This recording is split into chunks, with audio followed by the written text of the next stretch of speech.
Oi! Hoje estamos aqui na Lagoa de Iguabinha para gravar mais uma parte do nosso livro, A Quarta Dimensão, do pastor David Yong-Shu. Estamos no 20º dia de nossa leitura. Nosso livro está acabando, mas já preparamos um livro maravilhoso para continuar a nossa leitura e o nosso aprendizado. Vamos iniciar a nossa leitura de hoje. Se você não curtiu, não compartilhou, vai lá, compartilha, se inscreve e curte o nosso vídeo, tá bom? É muito rapidinho. Vamos iniciar a nossa leitura. Não, senhor vice-prefeito, para fazer isso seria preciso uma soma exagerada de dinheiro e teríamos de comprar um lote de 16 mil metros quadrados. Isso custaria mais de 5 milhões de dólares. Acho impossível. Para piorar as coisas, a nossa igreja é considerada uma igreja pentecostal não digna. Nem mesmo aceitariam minha inscrição. Ele sorriu e disse: acho que tem um jeito.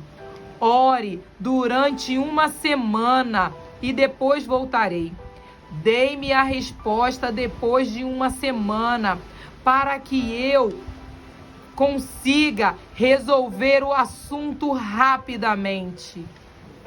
Orei durante uma semana e na semana seguinte ele voltou ao meu escritório. Pastor, se o Senhor tomar a decisão de levar a igreja para lá, farei todos os arranjos para que tenhamos o melhor local.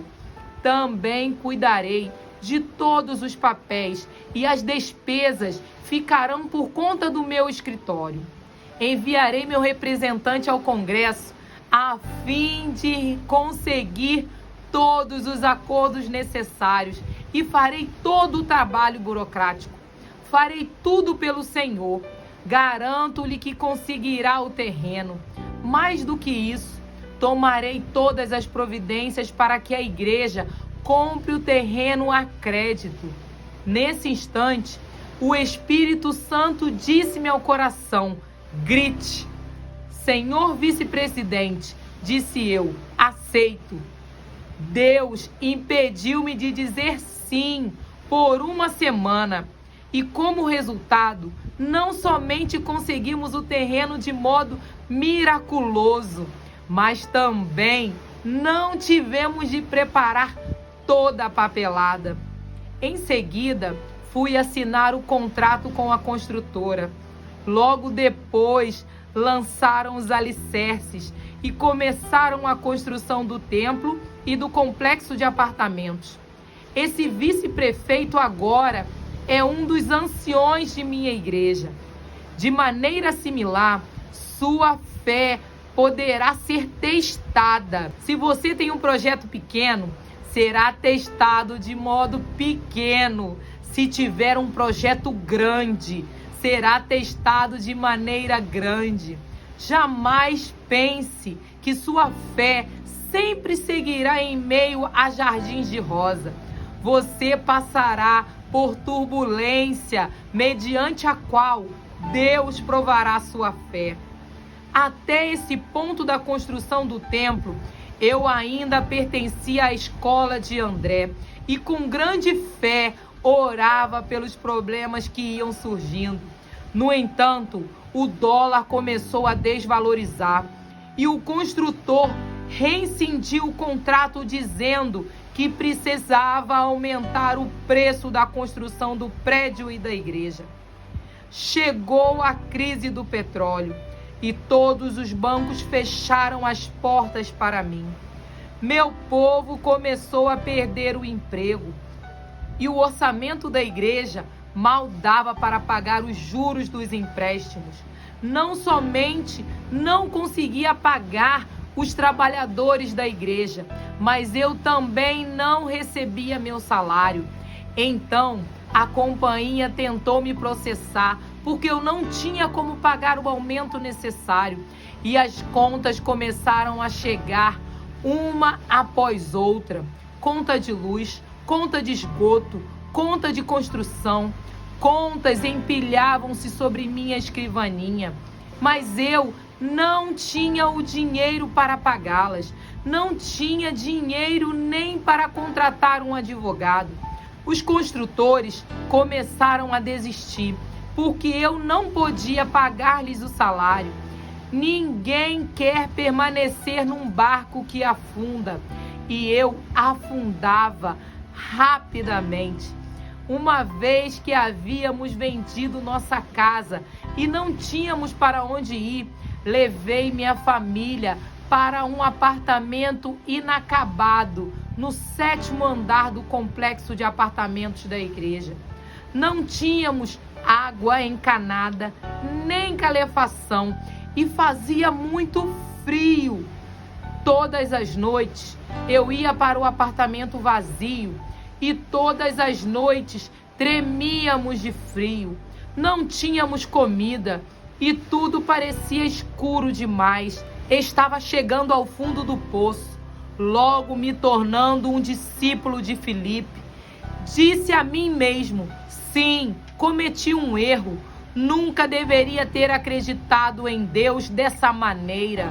Deveria ter pensado conforme o padrão tradicional e nunca ter começado a andar sobre as águas. Esse negócio de fé é completamente falso. Todas as vozes que ouvi em minha vida de oração devem ter sido da própria consciência, não do Espírito Santo. Sim, cometi um erro. Comecei a ser dominado por um sentimento de autocomiseração. As pessoas foram abandonando minha igreja. Todos os relatórios eram negativos. Minha família até começou a ter dúvidas ao meu respeito. Tudo parecia impossível. Eu estava cansado e com fome. Bem, é isso, disse eu. É o fim. Esta é a chamada vida de fé. Vou pôr fim à minha vida. Vou me matar. Continuei. Vou morrer. Mas não desejo ir para o inferno. Tenho trabalhado para o Senhor todos esses anos e pelo menos deveria receber alguma coisa em troca. Se o inferno for pior do que isso, por que devo ir para lá? Não posso viver num mundo como este. Vou me suicidar. Mas por favor, Deus, aceita minha alma e envia-me para o céu. O impacto da oração foi mais poderoso do que eu pensava. Enquanto orava, ouvi uma voz que dizia: você é um covarde, deseja se matar e tornar-se objeto de escárnio para o meu povo. Vai permanecer covarde ou é um homem de fé? Sim, admiti, sou covarde.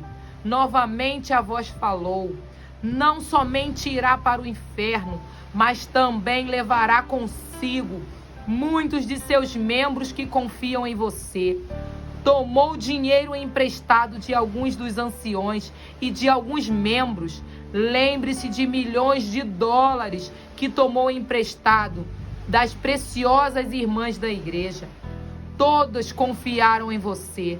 Agora quer se matar? Cometer suicídio? Causará uma reação em cadeia por causa de sua covardia. Muitos perderão a fé, terão lares desfeitos e alguns também cometerão suicídio. Que repercussão se fará sentir no mundo cristão? Essas palavras derramaram-se em meu coração. Caí de joelhos chorando. Ó Deus, então o que posso fazer? Por que não me deixas morrer? Deus respondeu: você não pode morrer, pois precisa perseverar, precisa ver todas as dívidas pagas. Todas as dívidas do povo devem ser saldadas. Levantei-me, deixei o 7º andar e fui para o meu escritório. Ajoelhei-me, clamando e chorando. As novas de minha condição desesperada começaram a espalhar-se por entre o povo. Subitamente experimentaram o reavivamento de fé. Inclusive os que tinham saído da igreja. Salvemos nosso pastor, clamaram. Salvemos o homem de Deus. Assim teve início um grande movimento chamado Salvemos o nosso pastor. Era um inverno muito frio e não tínhamos aquecedores, mas as pessoas começaram a lotar aos milhares o primeiro andar do templo inacabado.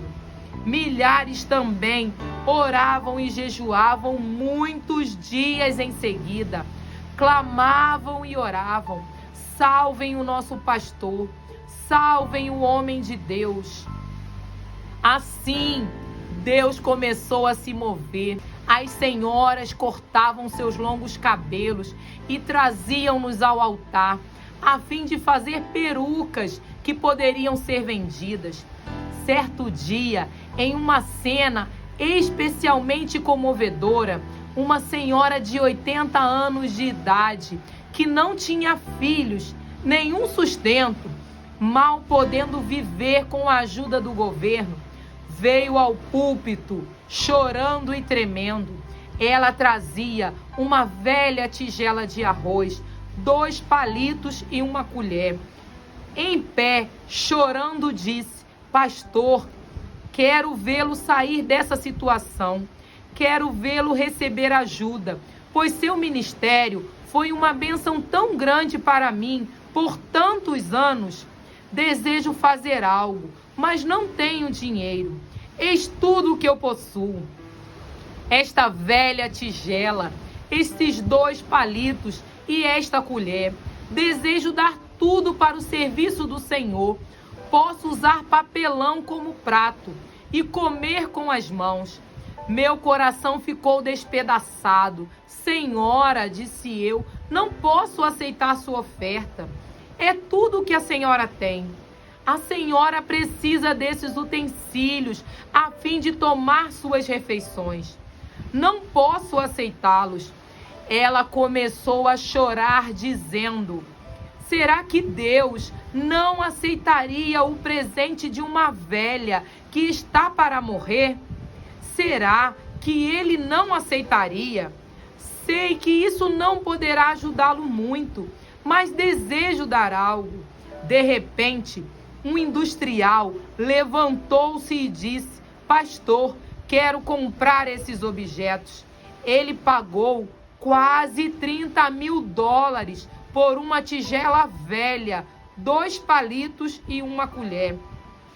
Isso acendeu o fogo. As pessoas começaram a vender suas casas espaçosas e a mudar para apartamentos pequenos. Houve jovens casais que deram todo o seu salário de 1 ano para a igreja, decidindo viver pela fé. Esse grande movimento deu resultados. Logo o dinheiro começou a chegar e pude pagar os juros do empréstimo. Os bancos começaram a abrir as portas para mim.